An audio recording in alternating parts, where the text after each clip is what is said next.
What's going on, everybody? Welcome back to Florida's #1 hockey podcast, The Cats and Bolts. You know where we're at. I hope you enjoy. 3, 2, 1. Thank you, Ben. Ben Castro, the producer to the Stars. Welcome, everybody, to Florida's favorite hockey show. It's the Cats and Bolts podcast, and we have a very special guest, Jeff Rimmer, joining us. You can bring him on the screen right now, Ben. The original voice of the Florida Panthers, and absolutely no pressure, Jeff Rimmer. But last week's Dave Randorf episode was the most viewed ever. So, sir, you've got a big act to follow, Jeff. How you doing, sir? I'm doing great. Glad to join you. And by the end of this show, we'll double whatever Randolph. I love it. I love it. No matter what it is, it'll be more than when Doug McLean was with us, right, Jeff? That's easy. Yes. That's easy. Okay. He's the mere pittance, and you can tell him I said that. I will. So to our viewers, here's a little bit of a roadmap. We'll do 15, 20 minutes with Jeff Rimmer, however long he's feeling, and then I want to do viewer comments with everybody and bring Ben on. We'll talk a little bit. But I guess let's get going here on Season 3, Episode 4. Jeff Rimmer, I will say Happy New Year. I haven't seen you in the rink yet, but I know I will soon. Nice to have NHL hockey back.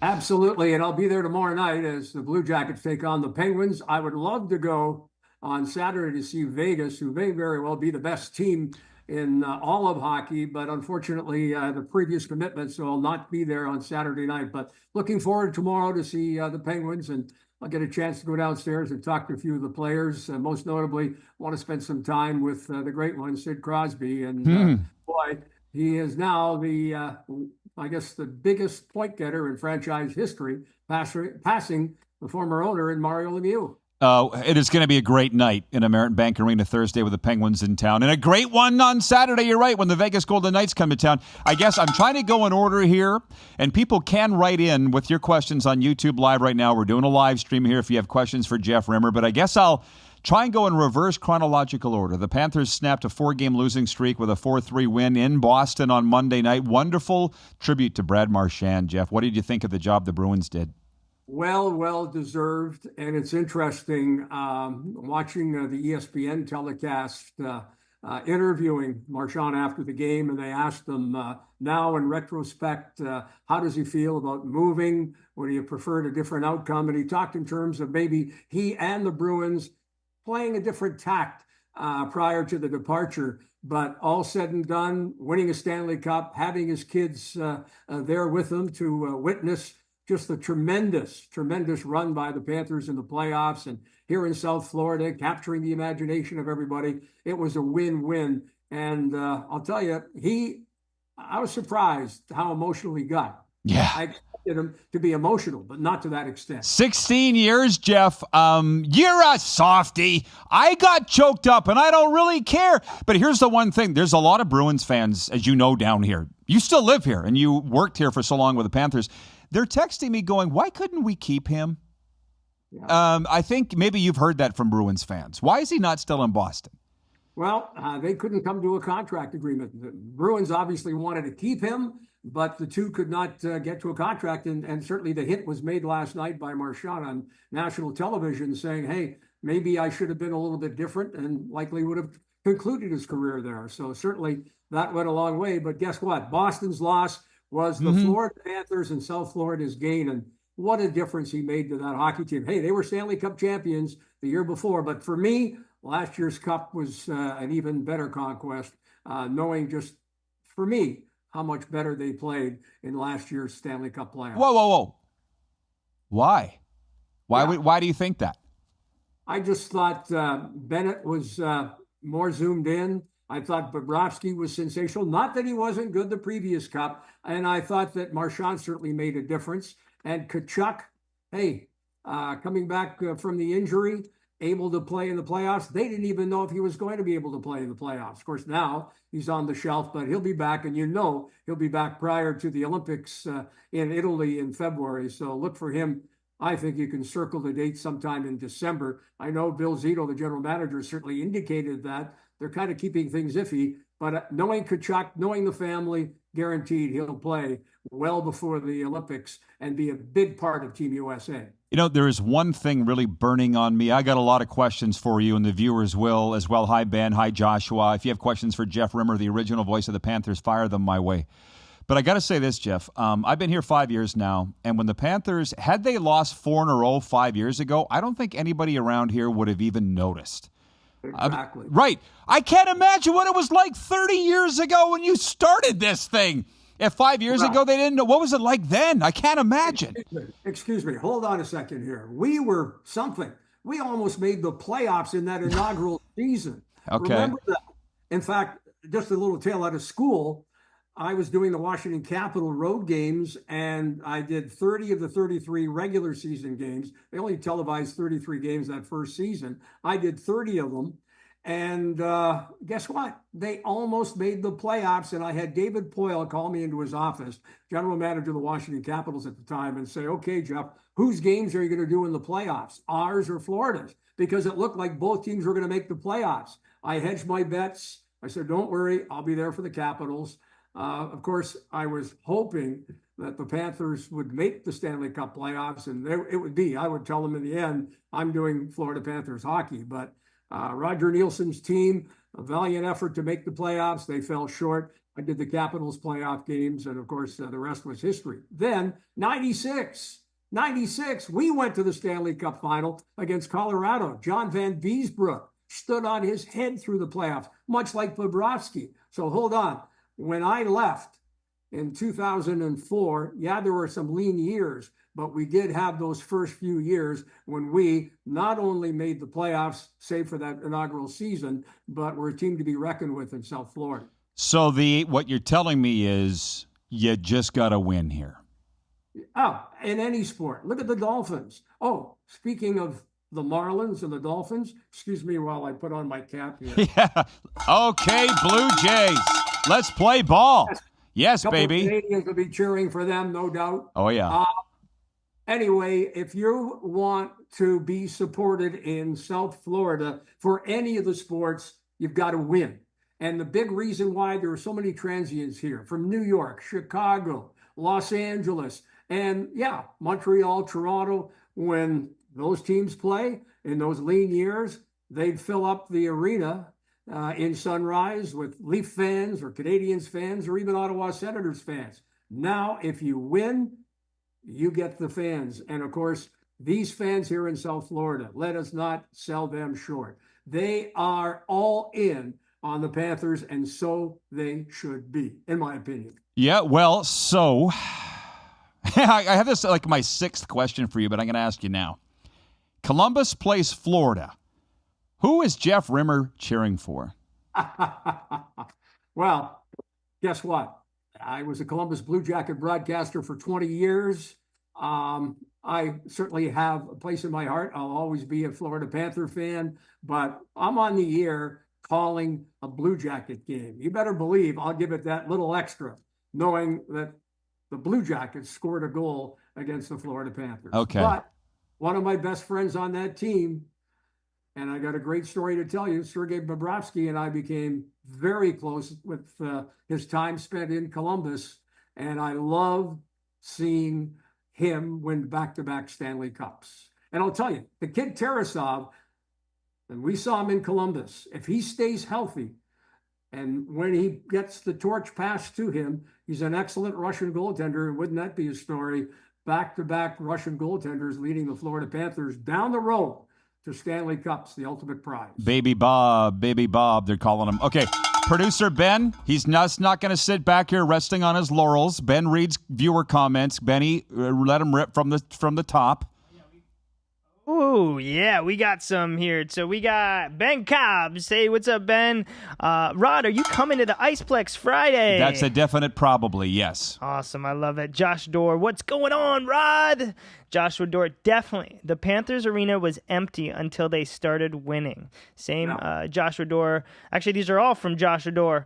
I remember when the upper level seats had tarps over them. They had a stack of tickets at the pro shop at Incredible Ice they had trouble giving away.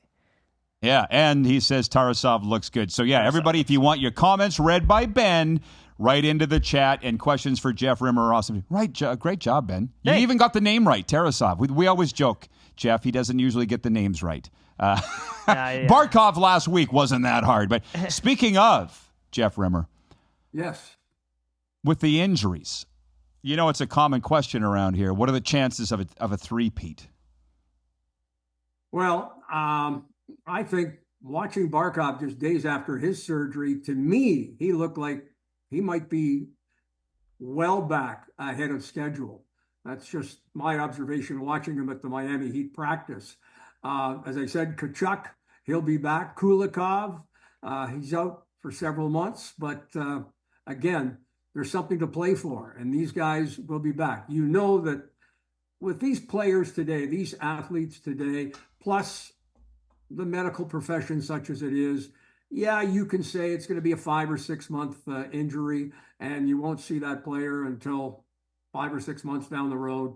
But incredible things have happened, and the medical profession such as it is, I would not in any way, shape, or form rule out these players back. And the bottom line is just compete. Paul Maurice will have them ready, make the playoffs, and once the playoffs start, Florida Panther fans know as well as anybody, you think back, yeah, they've won back-to-back cups, but think of that first trip to the Stanley Cup final against Vegas, and they didn't make the playoffs until the final weekend of the regular season. So as long as they stay competitive, and they will, don't worry, Panthers will be there. Well, Jeff, I really respect your hockey knowledge, as you know. I don't know what's your first sport, if it's hockey, football, baseball. Don't even answer that. You've been doing hockey so long. I Hockey, buddy. Hockey. It is hockey? Okay. Because you're on a hockey show. No, I'm teasing. I believe that. You're Canadian. Which, speaking of, the Panthers and Lightning are a combined 5-7-2 together. They're really worried over there in Tampa Bay. They're like the third worst record in the NHL right now. What can you tell fans of any team about the first 10 games of the season, or first 20 or 30? Like, do you have a concept on that, or when you should start worrying? Yeah, well, teams can make the playoffs with a good 20-game start. If you get off to a good start out of the gate and you are looking at mid to late November, if you're there and you're competing, all you got to do is go 500 the rest of the season and you should be in the Stanley Cup playoffs. Now, as I look around the league, and it's not just Florida, it's not just Tampa, the Blue Jackets, and I watched some of that game last night.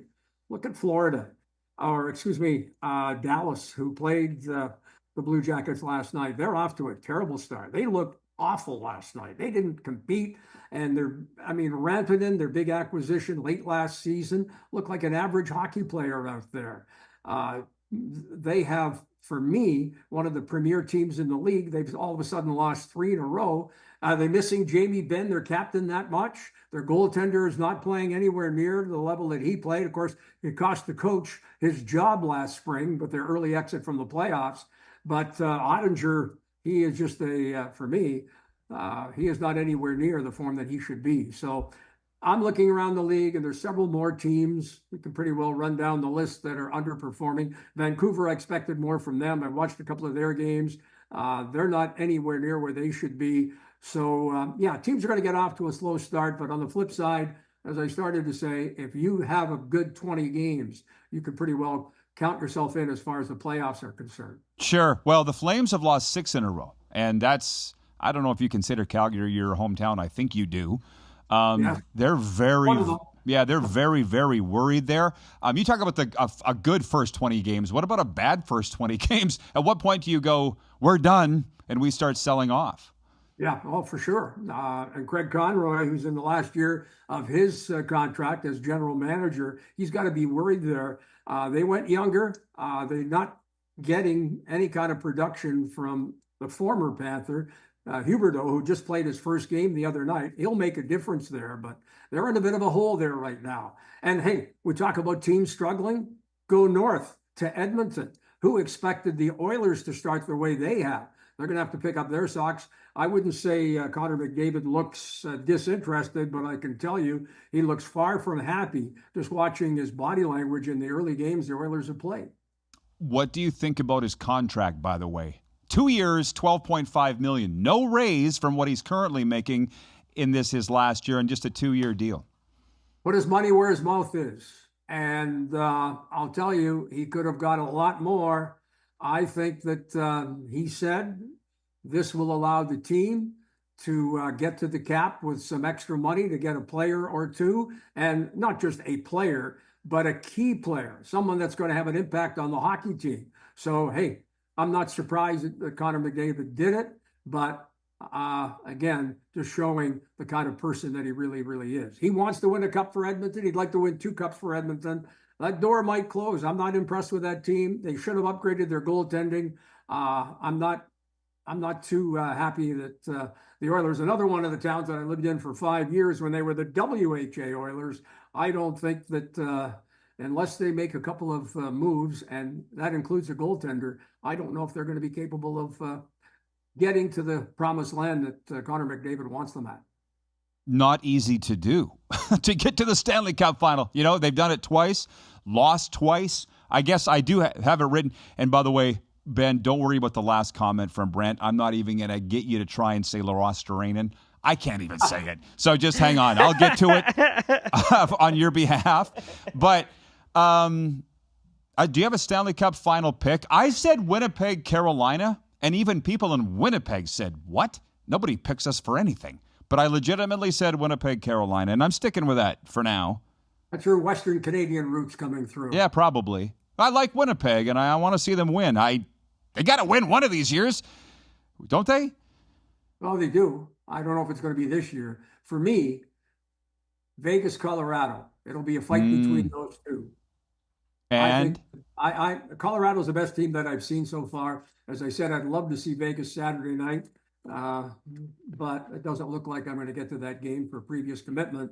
But I'll take the game and take a look at it. And Vegas now, they've upgraded their goaltending with Carter Hart.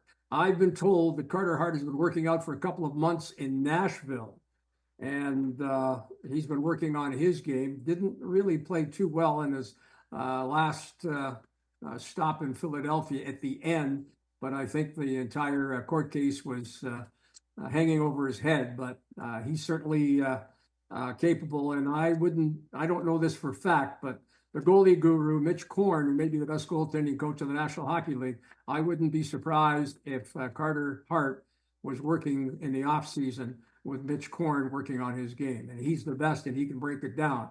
But he will help. Marner will certainly be a great addition.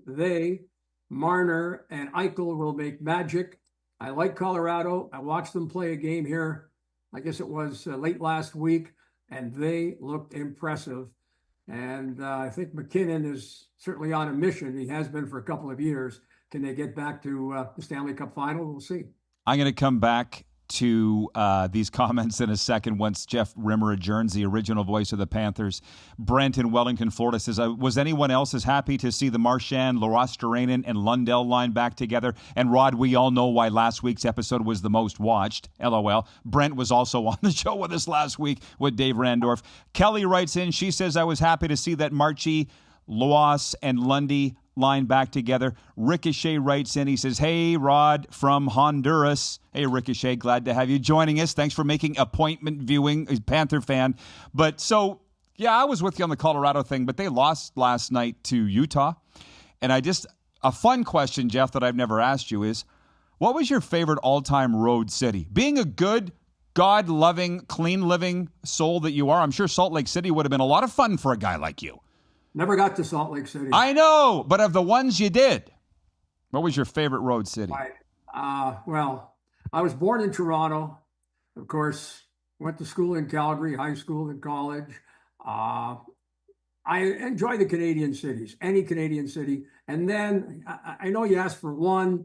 Love going to New York. Love going to LA, my wife's hometown. So, yeah, I mean, there's so many. You'd have been better off asking me my least favorite. What's your least favorite road city? Buffalo and New Jersey. Most guys won't say.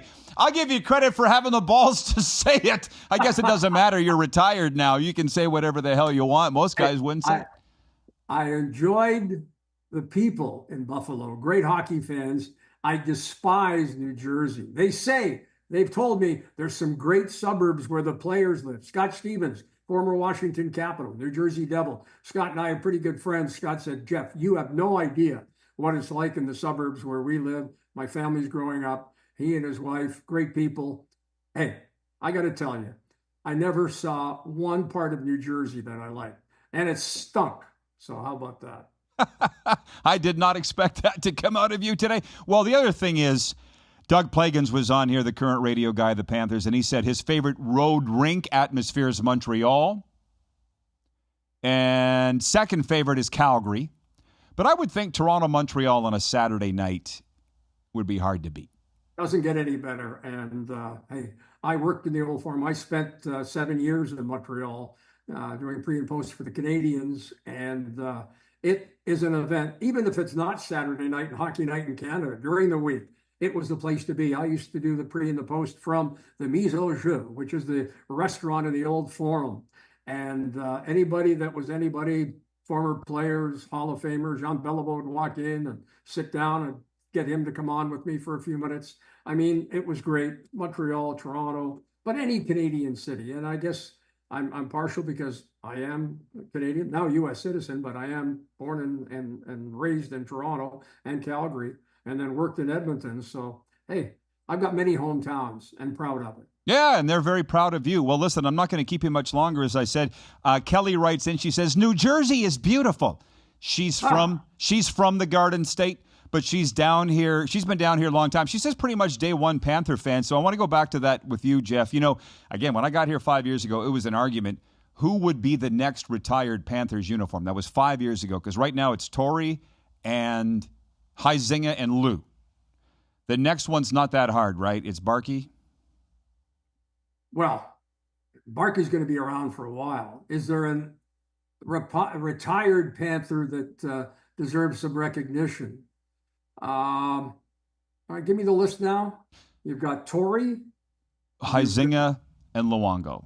3. Okay, well, what about Van Beesbrook? Is he worthy? Tell you. You tell me. And he was the man that took him to the Stanley Cup final in '96. And listen, he was no slouch. He's the one that almost got him in the playoffs in that inaugural year. Hey, I'm a goalie guy. I love Beezer. I'm just saying, I'm not the guy to ask. That's why I asked you. Like, I would think if Beezer was going to be up there, he'd be up there already. I'll give you the suggestion. Yeah, I think Beezer deserves to be hung from the rafters. The jersey. Yes. Well, that's the question. You know, they had to do some winning, and now they've got a plethora. They've got a plethora of guys to choose from. Kachuk, Barkov, Ekblad, you name. Oh, Jovo. Kelly has said Jovo. What do you think about that? I have no problem with that. Jovo was a fixture on that blue line as an 18-year-old. And, hey, he's the one that got Pavel Bure. What about Bure? Was he here long enough? I think it was only 3. Hall of Famer today. Yeah, I think it was only 3 seasons. But here's my last one for you. I am infatuated with Sergei Bobrovsky. And the other day in a scrum, I asked him a question. I was to his right, and Jeff, he turned and squared up to me to answer the question. Like, I don't know if that's his Russian raising, his Christian roots. This guy is they say Barkey's the perfect human. I want to say Bob is. He's so polite. He's so nice. Is he all that, what he seems? He's that and more. I've never seen a professional athlete, and I've covered Major League Baseball, football, Canadian football, college football in Canada, and of course, hockey and U.S. football, college football in the U.S. I've never seen an athlete work as hard, as much of a gentleman. Did I tell you the story that, and the Blue Jackets certainly missed Bobrovsky and Artemi Panarin, who both almost signed with Florida. Of course, they got Bobrovsky, but Panarin ended up going to New York. This is the private jet story, isn't it? This is the private jet story? Have I told that story? A few times, but our viewers haven't heard it. Go ahead, tell it. It's a good one. Very quickly, it was Christmas time, and Panarin came to me and said, you go, in his broken English, you go to Florida for Christmas? I said, yeah. He says, you buy a ticket? I said, yeah, I've got my plane ticket. He said, sell it, turn it, return it. I said, okay, why? And he said, you fly with Bob and I. And very quickly, it was probably the greatest flight that I've ever been on. The 2 players, and I said, you know, what do I have to pay? No. Bobrovsky ordered the food, steak, lobster, had the best bottle of wine I've ever had. we had a discussion, and Bob's kind of a reserved guy. He'll talk, obviously, but man, he was flowing with stories of his career, asking me questions. And at the end of the flight, as we were touchdowning in Miami, because the two of them have homes in Miami or had homes at Miami, Bob's now a lot closer. I don't know if he still has that other home, but Bob's turned to me and he said, "You know what?" He said, "You should not be in the booth. You should be hockey management. You're a good hockey guy. You know the game." And if Bobrovsky was president or owner of a hockey team, maybe I would have got a shot as a general manager. I know I could have done it. Well, I just said that earlier in the show. Weren't you listening? I said, I said I got so much respect for you as a hockey guy. See, me and Bob, we're on the same thing. Brent, by the way, the same Brent, goes, "Thank you for all that you did for the game of hockey, Jeff. Absolutely a pleasure listening today. Maybe the next time I can bring you both in here, that would be awesome." That'd be a good... Whatever you want, big guy. Whatever you want. Yeah, thank you, Jeff. Maybe that would be a good Christmas show or something like that. Listen, I know you got other shows to do. Jeff Rimmer, you are a Hall of Famer to the max. Thanks for this. I'll echo what Brent said. Thanks for everything. Let's do it again soon. Good to see you. Go Jays. Thanks for having me. Thank you. And he gone. Jeff Rimmer, original television voice of the Florida Panthers. That guy he's a Hall of Famer, like I said. Okay, Ben. He's a great guy, too. Great guy. He is nice, isn't he? Great guy. Great guy. Well, it's what Dale Talon said. He goes, one thing about hockey guys, most of them are pretty good guys. So, Ben Castro, as we wind this thing up here, we just got a couple minutes left. This was a lot of fun today. Can you put yourself on, please? What are you being shy for? No, I'm here. No, it was a really good show. I always love when Jeff comes on. He's a great guy. He actually sends his apologies because, we're in October, but season's coming, and he had to be back to Delray by 5, and he was worried he wasn't going to be. So I said, let's just do it over the Zoom. Oh, he was going to be in studio? Yeah. Oh, man. Yeah, well, he sends his regards. So, folks, when we wind this up here, we only got a couple minutes. If you got questions for us, send them to us right now, please, on the YouTube chat, and we will shut her down. It's funny because this Brent, who you met last week, he's like, you need to go longer. I'm like, we've never done more than 30 minutes. Yeah. And people like that. I think so, yeah. I feel like you get your 30 minutes fix. And there's maybe a once or twice where we've gone maybe 40, but never an hour, never. And I think this is exactly what you in and out. There's a lot of podcasts out there thanks to you. Yeah. You're right. I saw your ad, by the way. You can't fix a tire, but I just made that one. Tell the people that. People always ask me, "Hey, Jeff, can you fix my tire?" And I'm not here to fix your tire. And my name is Ben Castro. You don't look like a Jeff. Yeah, I know. I don't even look like a Jeff. But if you need a podcast, come on down to Podcast Junkies. I'll take care of you. Yeah, you guys are rocking and rolling. Yeah, it's been okay. Well, this next week, I don't know what we're going to do specifically, but we won't be bringing in a Panther guy like Jeff Rimmer. We've done that, and we had Randorf last week. I want to do a viewer takeover where we just answer questions. I think that's a great idea. I think we should have a list of questions. So all you guys out there right now, get your questions ready so you can send them in to Rod so then we can have a really good show next week. Well, I said to Brent last week when he was here, that when we have a guest like Rimbo or Randorf, we don't invite viewer questions. You can't do all of it in one show. Yeah. Right? I've done a few shows in my day, so I kind of know how it goes. So I was going to say, though, we got some engagement, which I love to see. Like, people, we got to keep having them come on in, so we'll do some, promotion, and we'll get some It's questions. all deadly. Yeah. Okay. Thank you, everybody. Thank you, Jeff Rimmer. Thanks, Ben Castro. Thanks to those who wrote in and watched. We'll see you next week here on the Cats and Bolts podcast.